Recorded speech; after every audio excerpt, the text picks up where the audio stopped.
So we got Bubble on Netflix. I recently watched it, and the first thing I got to say about this movie is that it is visually stunning. The animation is amazing. It looks amazing in this movie. Like, you could probably watch this movie alone just by how stunning and mesmerizing it looks. Just like the animation in this movie is incredible. So what we get in this movie is a dystopian kind of Tokyo, and basically it's surrounded and flooded by water. And the reason for that being was that just one day there happened to be bubbles falling from the sky, and they turned to water, so that's why it's flooded everywhere in this dystopian Tokyo. We have these group of peoples that kind of take place in, like, they kind of battle each other basically in parkour. So they're parkouring around the city, battling each other. And I gotta say, for during like the battle parkour scenes, the camera work and camera angles and the directing of it is really awesome. Looking the way they just show some of the angles and camera work during the parkour scenes was honestly really done well.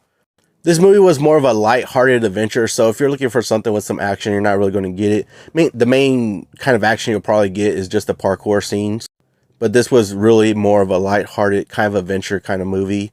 For the most part, I did like the movie, but like by the time the movie finished, or at least trying to follow some of the story, I was slightly confused with it a little bit.